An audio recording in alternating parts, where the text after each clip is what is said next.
your thoughts on the Norman-Lott suspension. He shouldn't be suspended at all. He didn't even throw a punch. He's suspended because of that hit on Graham Mertz at the very end. There were like 9 seconds left. That's not enough time to take a knee. That's natural to like try to force a fumble if they're rolling back. Now, yeah, it's a penalty because Mertz lowered his head, and because of that, Norman-Lott did accidentally hit his helmet when he was trying to like knock him to the ground to force a fumble. But it wasn't anything to warrant a suspension. So it was stupid. He shouldn't be suspended. And I'm standing by that. 2 guys shoved him after that from Florida. Suspend them. And by the way, they got a completely right to suspend 3 Florida players and 1 Tennessee player, and Norman-Lott being the only one. But they shouldn't have even suspended Norman-Lott. Nobody from Tennessee threw a punch. Go back and watch the tape. Not one person threw a punch at the end of that game from Tennessee. And that's the thing that annoys me about the SEC is they're trying to make a statement that Norman-Lott shouldn't have started this by his tackle on Graham Mertz. Well, that's stupid. Okay? You're trying to do a false equivalency, SEC. Norman-Lott did nothing wrong. He should not be suspended. It was all Florida players throwing the punches. This would be like after the Malice at the Palace in 2004, when Artest went into the stands and beat up a fan. This would be like the NBA saying, well, we had to suspend Ben Wallace as long as we suspended Ron Artest because Ben Wallace technically started the fight. That doesn't matter. It's about what's proportional in that moment. And Norman-Lott just maybe laid a penalty-worthy hit at the end of a game. He didn't throw any punches after the game. So it is stupid to suspend him, and this is the SEC trying to be diplomatic and democratic in the process. Yeah, I don't think you can suspend 3 players on one team and not one on the other. I think if it was just one player for Florida, you would say, oh, that's just one player for Florida.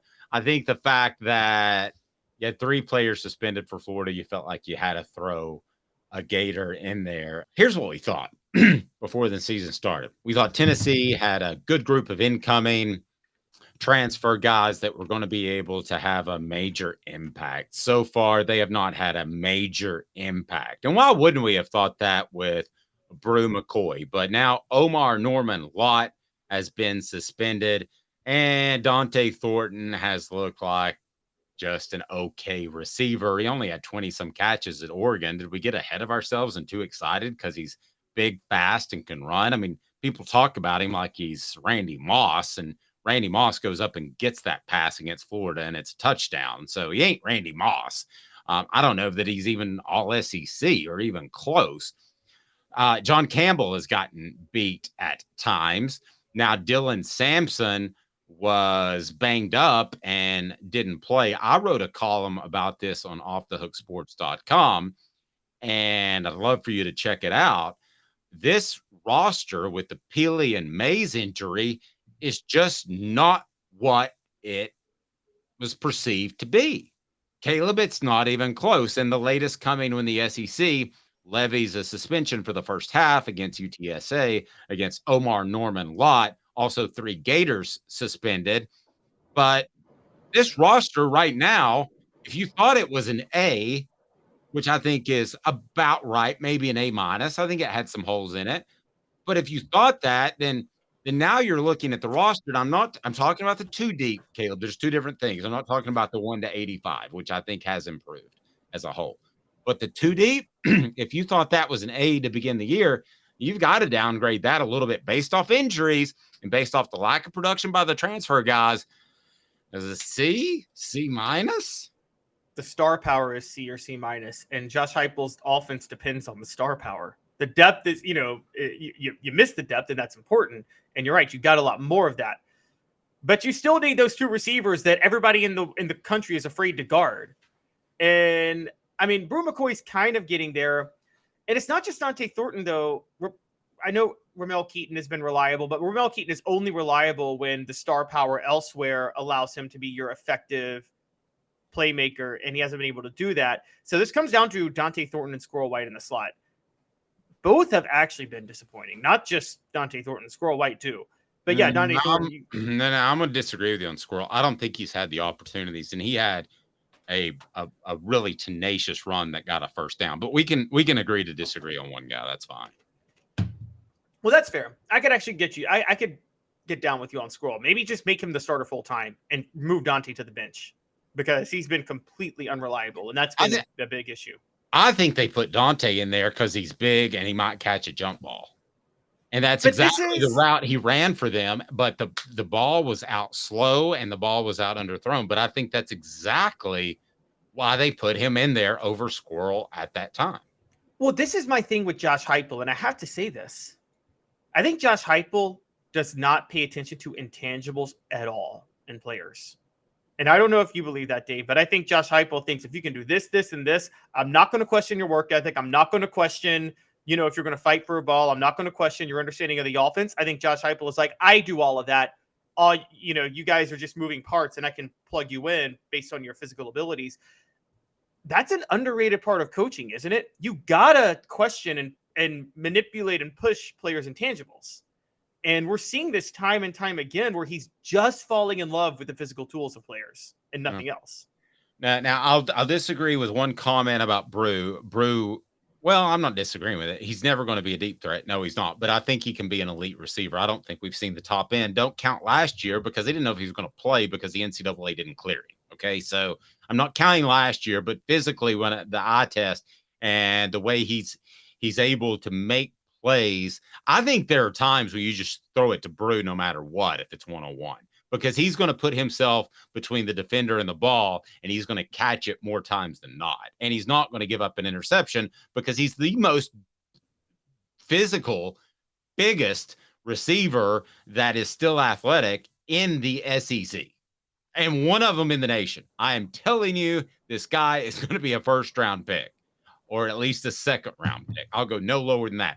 So I think we looked at Brew and what Brew did last year, considering the preseason issues with the NCAA, and you said, oh, well, this Josh Heupel guy, he's got the money. He's going to go out and get great guys in the transfer portal.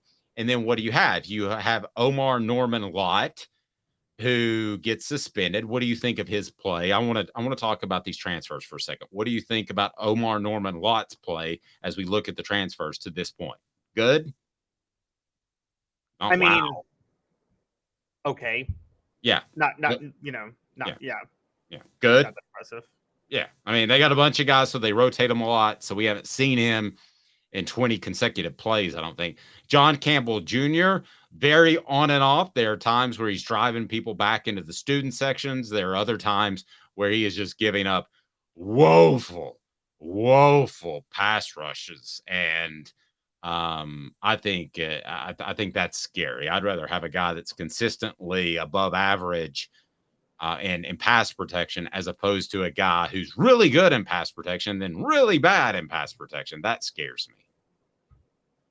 Yeah, I mean, John Campbell Jr. is erratic as I'll get out.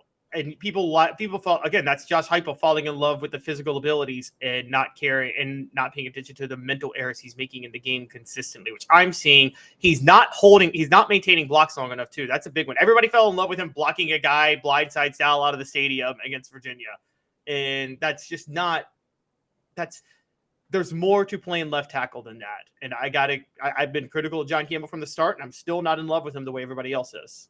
I do like the fact that he came in and grabbed a starting job. Okay, so give him some. He was credit. given the starting job.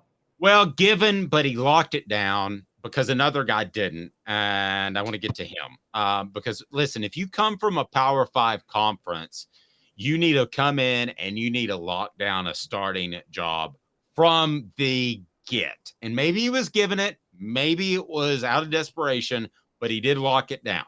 Sports Treasures carrying over 5 million sports treasures and so much more. Follow on Facebook for the best sports memorabilia daily updates. Sports Treasures in North Knoxville. They carry Celebrate 98. The book, they've got it there, or you can order it right down there for a personalized copy. Remember, they won a championship 25 years ago. Andre Keurig, it took an injury for him to be a starter. When you come from Texas, if you evaluated him correctly, he should be a starter from day one. At least give John Campbell credit for that. And Andre Keurig needed somebody to get hurt to be a starter. Well, wasn't he going to start anyway? It was Ollie Lane who was the odd man out. I think Ollie Lane was going to start at left guard. And I think that Cooper Mays was going to start at center. I think that's the shift based off what I had been told. Do I feel 100% about that? No, but I feel about 75, 80. Ollie's a reliable blocker. That works out because he just makes a lot of mental errors at center sometimes, which we saw with Florida rattled by the crowd. Is he a reliable blocker? I think at guard. Yeah. Not at center. Oh, at guard. Agreed. Okay. He looked very good against Virginia and really even Austin Peay. There was a push, but we now know how bad they are. Keenan Pili, incomplete. We don't know how good he would have been, but man, the reviews were all fantastic. Charles Campbell at kicker, fine. Jeudy-lally. Yeah, I was going to get to the two that I like. The two that I like are jeudy-lally. And the reason I like jeudy-lally is because I think that, I think that he came in with a mindset of I can play whatever position you need me to play, and I give you depth in a place where you need depth. So those were my expectations for him. He has reached those expectations. Is he Deion Sanders or is he Troy Polamalu? No, but it's pretty darn good. So I would take him. I don't know if you're as okay with him as I am, but still okay. He's on a grand. I mean, he did give up 4 catches on 4 targets, I think it was on Saturday, but that's fair. That is fair. And then who's the superstar out of the group? It's McCallan Castles. Now, what does he have in common with, or not in common with, any of these dudes? Okay, so the position players, I'm going to take Campbell out of this. Jeudy-lally comes from BYU, Power 5 program. Campbell comes from the University of Miami, Power 5 program.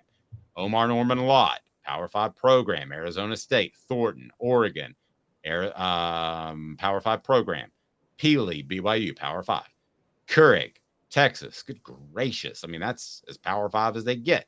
So Campbell is from Indiana. That's still Power 5. But McCallan Castles came from UC Davis. I want to say UC Irvine all the time. He came from UC Irvine. So he gets this opportunity and he's playing up a level because he was just too darn good when you watched him on tape to play at that level.